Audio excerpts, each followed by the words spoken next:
हाल है? उम्मीद सारे ठीक ठाक होंगे, वधिया होंगे। तो जनाब अला बारिश जी ना बहुत तेज़ आ, बहुत तेज़ बारिश आ, इन्नी तेज़ बारिश है कि तुम सोच भी नहीं सकते आगे। पहले जड़ियाँ बारिशां हुई ना तो वही इन्नी शिद्दत कोई नहीं सी, तो अज की बारिश की जी ना शिद्दत जी है बहुत ज़्यादा हैगी है, बहुत ज़्यादा। एवं मैं कहना मिनटां दे एवं जल थल हो गया, तो बहुत ज़्यादा बारिश का पानी हैगा। देखो हर तरफ रोड़ा जड़ियाँ ना वो भर गई हैगियां वा, देख सकते हो। तो अल्लाह खैर करे अज जी ना रहमत की जी ना बारिश हो।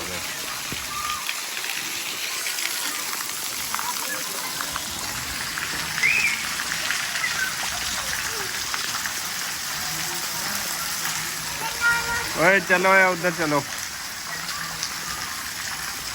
अज बहुत ज़्यादा बारिश हैगी है। बच्चे जड़े गलियां चो बाहर निकल आए ने, स्कूल के बच्चे हाले स्कूलों छुट्टी नहीं सी हुई, बारिश स्टार्ट हो गई है। तो देख सकते हो तो हर तरफ जड़ी ना बारिश ही बारिश। और मेरा ख्याल है कि अज जड़ियाँ ना पिंड विच सब तो ज़्यादा बारिश जड़ियाँ ना पहली दफ़ा हुई है। पहले जड़ियाँ बारिशां हुई सी वो कुछ भी नहीं सीगियां, ते अज की जड़ी बारिश है ना वो बहुत ज़्यादा हैगी है।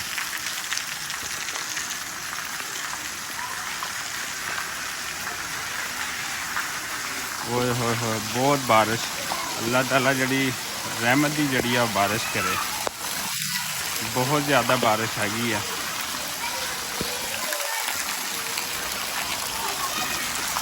बच्चे जड़े है ना गलियां जो बाहर निकल आए ने, देखो स्कूल के बच्चे।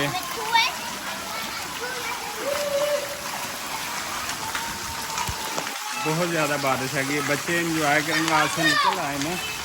लेकिन बारिश की जड़ी शिद्दत है ना बहुत ज़्यादा हैगी आ। बस अल्लाह ताला रहमत की बारिश करे।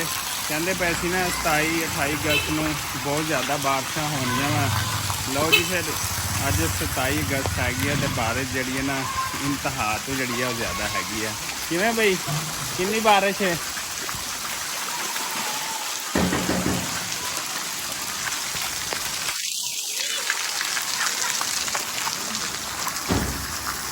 आज कितनी बारिश है वाला सही? बहुत ज़्यादा है।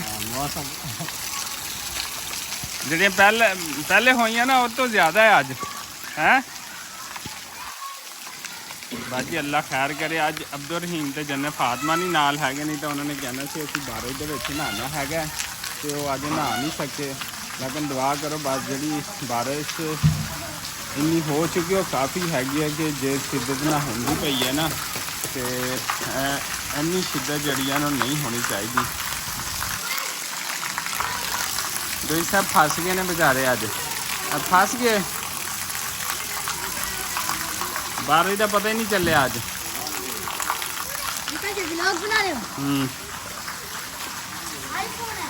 आईफोन है।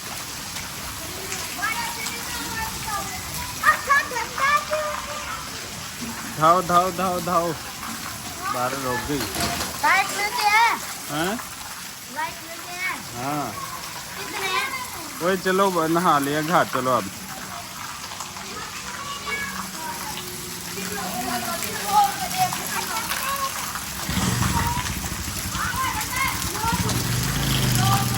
लो जी अज बारिश बहुत ज़्यादा, दूध बेचारा फस गया अज आके।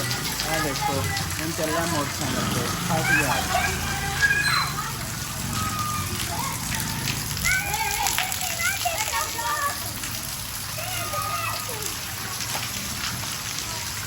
अच्छा जी हुण कुछ बारिश जी ना बंद हुई हैगी है, तो कुछ शिद्दत घट हुई है बारिश की। लेकिन जी 10 मिनट बारिश हुई है ना, यकीन करो इन्नी ज़्यादा बारिश पहले जिन्नियां भी बारिशां हुई नहीं हुई हैगी। लेकिन अज जड़ी है ना बहुत ज़्यादा शिद्दत थी। बच्चे स्कूल तो आए तो सीधा आके जड़ा ना इन्होंने नहाना शुरू कर दिता। कहने ने जी बारिश है और रहमत की ही चंगी होंगी है। यह देखो उत्ते बदल सारे ने है, बदल ही बदल ने।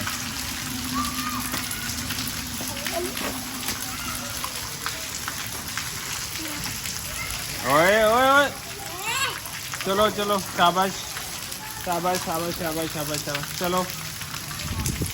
अच्छा जी अल्लाह ताला ਸਭ ਪਰ ਆਪਣਾ ਰਹਿਮ ਤੇ ਕਰਮ ਕਰੇ, ਕਿਉਂਕਿ ਇਹਨਾਂ ਦਿਨਾਂ ਦੇ ਵਿੱਚ ਨਾ ਤੁਸੀਂ ਇੱਕ ਗੱਲ ਯਾਦ ਰੱਖੋ, ਅਗਰ ਲਾਈਟ ਹੋਵੇ ਤੇ ਤੁਸੀਂ ਖੰਭੇ ਦੇ ਕੋਲ ਨਹੀਂ ਜਾਣਾ।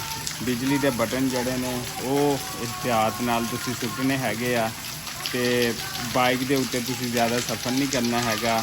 ਸਲਿੱਪਿੰਗ ਦਾ ਜ਼ਿਆਦਾ ਖਤਰਾ ਹੁੰਦਾ। ਬੱਚਿਆਂ ਨੂੰ ਜਿਹੜਾ ਨਾ ਬਹੁਤ ਜ਼ਿਆਦਾ ਦੂਰ ਘਰ ਤੋਂ ਬਾਹਰ ਨਾ ਲੈ ਕੇ ਜਾਓ, ਠੀਕ ਹੈ। ਗਲੀ ਤੱਕ ਤਾਂ ਠੀਕ ਹੈ, ਲੇਕਿਨ ਉੱਥੇ ਜ਼ਿਆਦਾ, ਕਿਉਂਕਿ ਅੱਜ ਕੱਲ੍ਹ ਗਟਰਾਂ ਦੇ ਖੁੱਲ੍ਹੇ ਹੁੰਦੇ ਨੇ ਢੱਕਣ, ਅਤੇ ਬੱਚੇ ਉਹਨਾਂ ਵਿੱਚ ਡਿੱਗ ਪੈਂਦੇ ਨੇ। ਅਤੇ ਆਪਣਾ ਅਤੇ ਆਪਣੀ ਫੈਮਿਲੀ ਦਾ ਖਿਆਲ ਕਰੋ ਇਸ ਬਾਰਿਸ਼ ਦੇ ਵਿੱਚ, ਅਤੇ ਕਿਉਂਕਿ ਇhtiyat ਜਿਹੜੀ ਹੈ ਬਹੁਤ ਜ਼ਰੂਰੀ ਹੈਗੀ ਆ।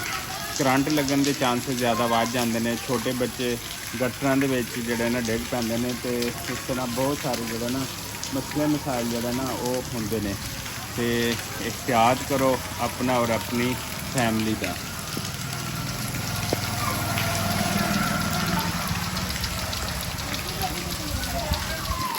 ਤੇ ਪਹਿਲੇ ਬਾਰਿਸ਼ ਕੁਛ ਰੁਕੀ ਸੀ, ਫਿਰ ਦੁਬਾਰਾ ਜਿਹੜੀ ਹੈ ਨਾ ਉਹ ਸਟਾਰਟ ਹੋ ਗਿਆ। ਅਤੇ ਮੈਂ ਜਿਹੜੀ ਗੱਲ ਕਹਿੰਦਾ ਪਿਆ ਕਿ ਬਾਰਿਸ਼ਾਂ ਦੇ ਵਿੱਚ ਨਾ ਇhtiyati ਜਿਹੜੀਆਂ ਤਦਾਬੀਰਾਂ ਜਿਹੜੀਆਂ ਨਾ ਉਹ ਹੋਣੀਆਂ ਚਾਹੀਦੀਆਂ ਨੇ, ਕਿ ਹਿਫਾਜ਼ਤ ਕਰੋ, ਡਰਾਈਵਿੰਗ ਨਾ ਕਰੋ, ਚਾਹੇ ਮੋਟਰਸਾਈਕਲ ਹੈ, ਬੱਸ ਹੈ, ਕਾਰ ਹੈ, ਕੋਈ ਵੀ ਚੀਜ਼ ਹੈ, ਅਤੇ ਉੱਥੇ ਡਰਾਈਵਿੰਗ ਜਿਹੜੀ ਹੈ ਨਾ ਉਹ ਨਹੀਂ ਹੋਣੀ ਚਾਹੀਦੀ। ਅਤੇ ਇਸੇ ਦੁਆ ਔਰ ਉਮੀਦ ਦੇ ਨਾਲ ਕਿ ਅੱਲਾਹ ਤਾਲਾ ਆਪਣਾ ਫਜ਼ਲ ਕਰੇ, ਕਰਮ ਕਰੇ। ਪੂਰੇ ਪਾਕਿਸਤਾਨ ਦੇ ਵਿੱਚ ਬਾਰਿਸ਼ਾਂ ਨੇ, ਅਤੇ ਬਾਕੀ ਅੱਲਾਹ ਤਾਲਾ ਜੋ ਨਾ ਆਪਣਾ ਫਜ਼ਲ ਕਰੇ।